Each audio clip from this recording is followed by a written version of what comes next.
नमस्कार दोस्तों, सर्वांग मोटिवेशन चैनल में आपका स्वागत है। दोस्तों, हम प्राय हमेशा उन चीज़ों के पीछे भागते रहते हैं जो हमारे पास नहीं होती। हम भविष्य में उन्हें पाने के लिए लगातार प्रयास करते रहते हैं, लेकिन हम ये भूल जाते हैं कि जिस चीज़ को पाने का हम प्रयास कर रहे हैं उसके कारण हमारा वर्तमान दुखी हो रहा है। हमारे वर्तमान की सारी खुशियाँ हमसे छिन रही हैं। तो आज की इस कहानी में आप ये समझ पाएंगे कि किस प्रकार आपका जो वर्तमान है वही सर्वश्रेष्ठ समय है। इस समय को आपको भरपूर ढंग से जीना चाहिए, क्योंकि ये समय जो आज आपके पास है वह दोबारा नहीं लौटने वाला है। दोस्तों, बहुत समय पहले की बात है। एक नगर में एक बहुत ही गरीब व्यक्ति रहता था। वह जब भी किसी धनी व्यक्ति को देखता तो मन ही मन बोलने लगता और कहता कि हे भगवान, तूने मुझे इतना गरीब क्यों बनाया। अमीर व्यक्तियों को देखो, ये लोग कैसे ढंग से खेल रहे हैं, जीवन का आनंद ले रहे हैं, और एक मैं हूँ जो हर रोज एक एक पैसे के लिए तरस जाता हूँ। मेरे पास तो फूटी कौड़ी तक नहीं है और ये लोग पैसा बर्बाद कर रहे हैं। भगवान, मुझे भी अमीर बना दो। एक दिन वह व्यक्ति इसी तरह बोल रहा था, तभी उसके पास से एक बौद्ध भिक्षु गुजर रहा था। उन भिक्षु ने उस गरीब व्यक्ति की सारी बातें सुन ली और तभी उस बौद्ध भिक्षु ने उस व्यक्ति से कहा कि क्या बात है, तुम इतने परेशान क्यों हो, तुम इतने दुखी क्यों लग रहे हो, क्या कोई तकलीफ है तुम्हें। तब उस व्यक्ति ने कहा कि हे गुरुदेव, मैं बहुत दुखी हूँ, मैं बहुत गरीब हूँ, मेरे पास तो खाने तक के लिए पैसे नहीं हैं, एक एक पैसों के लिए तरस जाता हूँ। इस दुनिया में मेरा कोई नहीं है, सुखी होना चाहता हूँ, मुझे सुखी होना है, मुझे अमीर होना है। हे गुरुवर, क्या आप मुझे कोई ऐसा रास्ता बता सकते हैं जिससे मैं जल्द से जल्द अमीर हो जाऊं, या मेरे पास किसी चीज की कोई कमी ना रहे। उस व्यक्ति की ये बात सुनकर उन बौद्ध भिक्षु ने उस व्यक्ति की तरफ ध्यान से देखा और फिर उस व्यक्ति को कहा कि भंते, तू मेरे साथ चल। इतना कहकर वह भिक्षु उस गरीब व्यक्ति को एक अमीर व्यक्ति के घर लेकर गए। उस अमीर के घर को देखकर उस गरीब व्यक्ति की आंखें फटी की फटी रह गई। उस गरीब व्यक्ति ने उन भिक्षु से कहा कि हे गुरुवर, इतना अमीर होने के लिए तो मैं कुछ भी कर सकता हूँ। यदि मेरे पास इतने पैसे हों तब तो क्या ही बात है, इस घर में तो कितना आनंद आता होगा।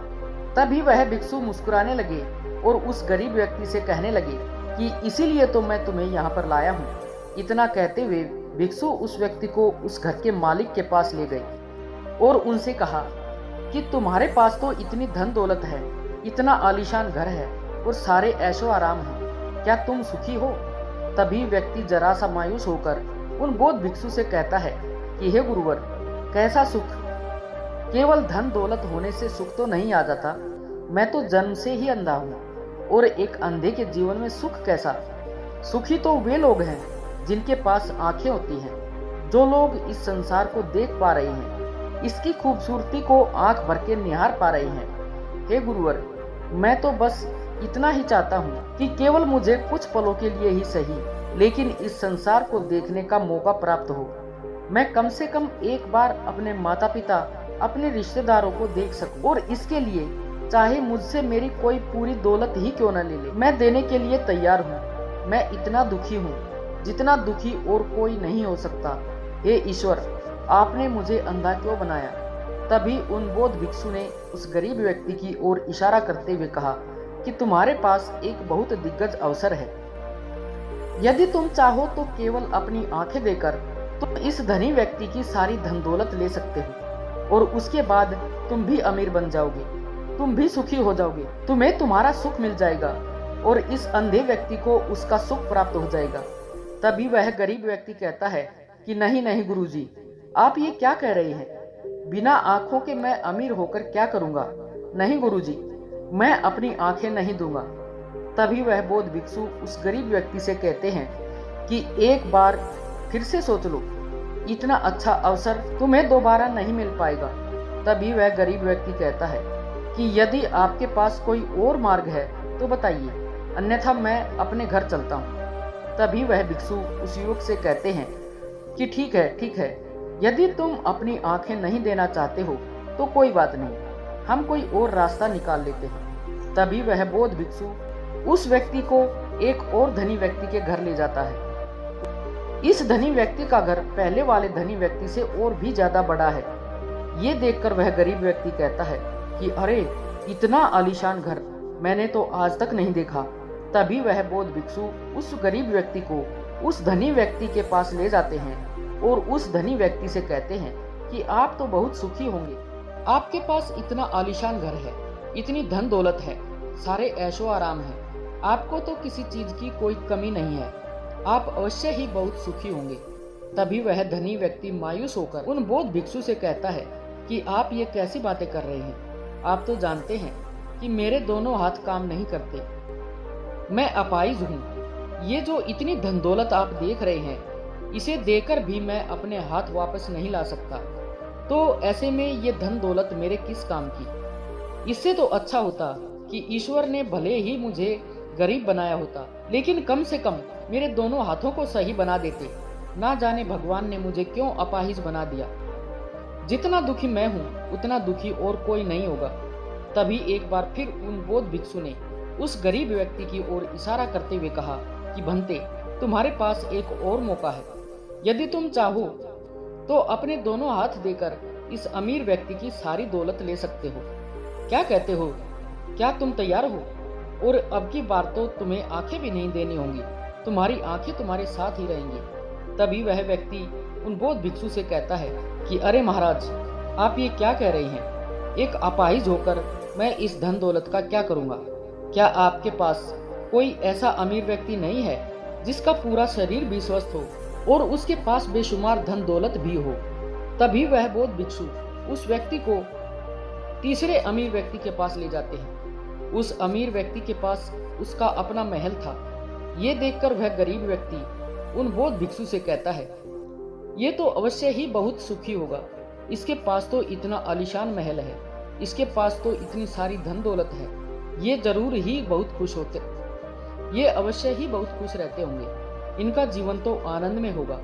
तभी वह बौद्ध भिक्षु उस व्यक्ति को उस धनी व्यक्ति के पास ले जाते हैं और फिर उस धनी व्यक्ति से कहते हैं कि आप तो अवश्य ही खुश रहते होंगे, क्योंकि आपके पास इतना आलीशान महल है, इतनी सारी धन दौलत है, आपके पास तो सारी सुख सुविधाएं भी हैं, आपका जीवन तो आनंद में बीतता होगा। इसके जवाब में वह अमीर व्यक्ति कहता है कि हे गुरुवर, कैसा आनंद, मुझ जैसा दुखी इस दुनिया में और कोई नहीं होगा। मैं आज बहुत दर्द में हूँ, मेरी पत्नी ने मुझे धोखा दे दिया है, वह किसी और से प्रेम करती है जो मुझसे भी अमीर है। आज मुझे समझ में आया है कि ये धन दौलत कभी किसी को सुख नहीं दे सकती, और जब किसी व्यक्ति के मन में दुख हो तो ये धन दौलत किस काम की। मुझसे सुखी तो वह गरीब इंसान होगा जिसकी पत्नी कम से कम उसके साथ तो है, वह उसके साथ वफादार तो है। आज मैंने तय कर लिया है कि मैं अपनी पत्नी और उसके प्रेमी की हत्या कर दूंगा। ये सुनकर वह भिक्षु उस अमीर व्यक्ति से कहते हैं कि इससे पहले कि तुम ऐसा कदम उठाओ, कम से कम मुझे भोजन तो करवा जाओ और भोजन की व्यवस्था करो, और साथ में कुछ कांच के टुकड़े भी ले आना। वह धनी व्यक्ति सभी साधु संतों का बहुत आदर करता था, इसलिए वह उन बौद्ध भिक्षुओं की बात मान गया। लेकिन वह ये नहीं समझ पाया कि आखिर उन बौद्ध भिक्षु ने खाने के साथ कांच के टुकड़े क्यों मंगवाए हैं। लेकिन जैसा कि उन बौद्ध भिक्षु ने कहा था, वह अमीर व्यक्ति उसी प्रकार खाने की व्यवस्था कर देता है। वह भोजन के साथ कुछ कांच के टुकड़े लेकर उस बौद्ध भिक्षु के पास पहुंचता है। तभी वह बौद्ध भिक्षु, वह गरीब व्यक्ति और वह धनी व्यक्ति तीनों एक साथ भोजन करने बैठते हैं, और उसी समय बौद्ध भिक्षु कुछ कांच के टुकड़े उठाकर उस अमीर व्यक्ति के भोजन में मिला देते हैं और उससे कहते हैं कि लो, अब तुम इसे खा सकते हो। वह अमीर व्यक्ति अचंभित हो गया और उन बौद्ध भिक्षु से पूछता है, हे गुरुवर, आप ये क्या कह रहे हैं? इस खाने में तो कांच के टुकड़े आपने मिलाए हैं, इस भोजन को मैं कैसे खा सकता हूँ? यदि ये भोजन करूंगा तो इससे मुझे बहुत तकलीफ होगी और हो सकता है मेरी मृत्यु भी हो जाए।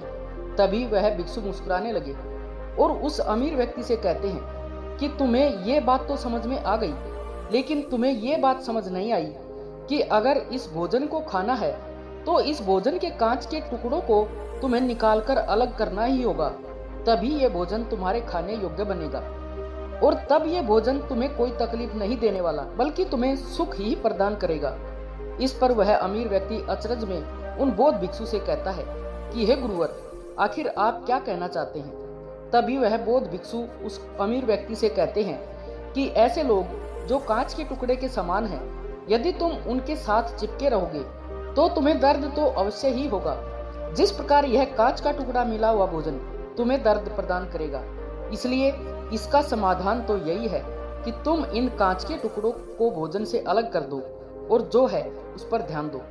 अर्थात तुम उन लोगों को भूल जाओ जो तुम्हारे जीवन में नहीं है और उन लोगों पर ध्यान दो जो इस समय तुम्हारे साथ हैं। जैसे कि तुम्हारी पुत्री, वह भी तो तुम्हारे प्यार की भूखी है। क्या तुम्हारा ये कर्तव्य नहीं है कि तुम उसका ख्याल रखो, उसकी परवरिश करो। आगे भिक्षु उस अमीर व्यक्ति से कहते हैं कि सुख तो तुम्हारे पास ही है, बस इन कांच के टुकड़ों को अर्थात अपनी पत्नी और उसके प्रेमी की हत्या करने का ये विचार अपने मन से निकाल दो, अन्यथा ये कांच के टुकड़ों से मिला हुआ भोजन के समान ही होगा और इसका परिणाम भी बहुत भयानक होगा। वह भिक्षु इतना कहकर शांत हो गई और उस अमीर व्यक्ति को भी उन भिक्षु की बात समझ में आ गई। उन्होंने तुरंत ही उन बौद्ध भिक्षु के चरण छुए और वह अमीर व्यक्ति कहने लगा कि हे गुरुवर, आपने मुझे पाप करने से बचा लिया है, मैं आपका बहुत बहुत आभारी हूँ। उसके बाद वह भिक्षु उस गरीब व्यक्ति को लेकर आगे की ओर निकल जाता है। तभी रास्ते में वह गरीब व्यक्ति उन भिक्षु से कहता है कि हे गुरुवर, क्या इस दुनिया में ऐसा कोई नहीं है जो सुखी हो। तभी वह भिक्षु उस गरीब व्यक्ति से कहते हैं कि भंते, आखिर तुम सुखी क्यों नहीं हो। इस पर वह गरीब व्यक्ति कुछ देर के लिए सोच विचार करता है, लेकिन उसके पास कोई जवाब नहीं होता। तभी वह भिक्षु उस गरीब व्यक्ति से कहते हैं, क्योंकि तुम्हें वह चाहिए जो तुम्हारे पास नहीं है। तुम्हारे पास धन नहीं है और तुम्हें धन चाहिए। तुम अमीर होना चाहते हो। तुम्हें लगता है कि वह तुम्हें सुख देगा, लेकिन तुम इस वास्तविकता को भी भूल रहे हो कि बाद में तुम्हें दुख भी वही देगा। जैसे कि जब हम पहले एक अमीर व्यक्ति के पास पहुंचे थे तो उसके पास आंखें नहीं थी। उसके पास जो नहीं था वह उसके लिए तरस रहा था, जबकि उसके पास तो बेशुमार धन दौलत थी और उसका पूरा शरीर भी तुम्हारी तरह से स्वस्थ था, लेकिन उसका ध्यान उस पर नहीं था। वह उसे छोड़कर उन चीजों के पीछे भाग रहा था जो उसके पास नहीं थी। इसी तरह से दूसरे अमीर व्यक्ति के पास आंखें थी, धन दौलत भी थी, लेकिन हाथ नहीं थे। इसी प्रकार जो चीज उसके पास थी वह उसका आनंद नहीं ले रहा था, बल्कि वह तो इस दुख में था कि उसके पास उसके हाथ नहीं है। और ठीक इसी प्रकार तीसरा अमीर व्यक्ति भी दुखी था, क्योंकि उसके पास तो धन दौलत भी थी, ऐशो आराम भी था और उसके पास तो उसका पूरा शरीर भी था। वह पूरी तरह से स्वस्थ और तंदुरुस्त भी था, लेकिन फिर भी वह दर्द में था, क्योंकि उसे उसकी पत्नी ने धोखा दिया था, जो उसकी कभी हो ही नहीं सकती थी। जो स्त्री केवल धन के लिए किसी और के साथ भाग जाए, क्या वह उसका साथ कभी दे सकती थी? नहीं। लेकिन उस अमीर व्यक्ति के पास जो था अर्थात उसकी पुत्री, वह उसके बारे में सोच ही नहीं रहा था। आगे वह भिक्षु उस गरीब व्यक्ति से कहते हैं कि अमीर गरीब होने से दुख और सुख का कोई मतलब नहीं होता। अमीर हो या गरीब, हमारे दुखी होने का एकमात्र कारण यही होता है कि हम हमेशा उन चीजों के पीछे भागते रहते हैं जो हमारे पास है ही नहीं, और जो वर्तमान में हमारे पास है उस पर हम ध्यान ही नहीं देते और ना ही उसका आनंद ले पाते हैं। हम तो केवल भविष्य में घूमते रहते हैं, भूतकाल में अटके रह जाते हैं, और ये सारी गलतियां हम वर्तमान की जमीन पर करते हैं। और यही कारण है कि तुम कभी आनंदित हो ही नहीं पाते, तुम कभी खुश नहीं रह पाते, क्योंकि जो आनंद का समय है अर्थात वर्तमान का समय, वह तो यूं ही नष्ट हो जाता है। तभी आगे वह भिक्षु उस गरीब व्यक्ति की ओर इशारा करते हुए कहते हैं कि भंते, तुम मुझे ये बताओ कि क्या तुम्हारे पास उन तीनों अमीर व्यक्तियों के दुखों में से कोई एक भी दुख है? तभी वह गरीब व्यक्ति सोच विचार कर उन भिक्षु से कहता है कि नहीं, मेरे पास उन अमीर व्यक्तियों के दुख में से कोई भी दुख नहीं है। इस पर भिक्षु उस गरीब व्यक्ति से कहते हैं, तो फिर तुम दुखी क्यों हो? इसका जवाब देते हुए वह गरीब व्यक्ति उन भिक्षु से कहता है कि हे गुरु, भले ही मैं उनके मुकाबले सुखी हूँ, पर क्या धन कमाना या धन प्राप्त करने की इच्छा नहीं होनी चाहिए? क्या मुझे अपने वर्तमान को इसी तरह से स्वीकार कर लेना चाहिए? क्या मुझे हमेशा इसी तरह से गरीब रहना चाहिए? तभी भिक्षु मुस्कुराते हुए उस गरीब व्यक्ति से कहते हैं कि वर्तमान में वर्तमान क्षण का आनंद लो। वर्तमान में ही ऐसे कर्म करो जिससे तुम्हारा भविष्य सुधर सके। लेकिन ऐसी चीजों के पीछे व्यर्थ समय मत गवाओ जो तुम्हारे पास आज नहीं है। जो तुम्हारे पास आज है उसका आनंद लो, और जो तुम पाना चाहते हो उसके लिए केवल कर्म करो, और उस कर्म का फल तुम्हें भविष्य में मिलेगा।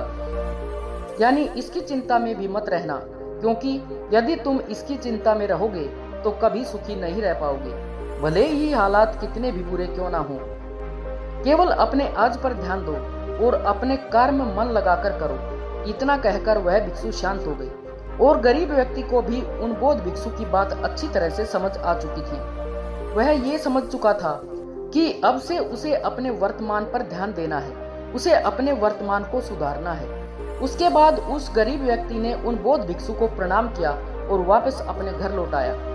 अब से वह गरीब व्यक्ति ये सोचकर हमेशा खुश रहने लगा कि कम से कम वह उन 3 अमीर व्यक्तियों से अधिक खुश है। उसके पास अधिक खुशियों की वजह है। हाँ, ये बात और है कि उसके पास धन नहीं है, लेकिन उसके पास ऐसी चीजें हैं जो धन से कहीं ज्यादा कीमती हैं, और वह है उसका पूरा शरीर जो पूरी तरह से स्वस्थ है।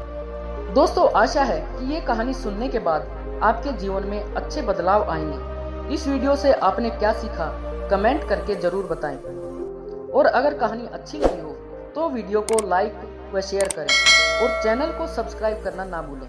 धन्यवाद।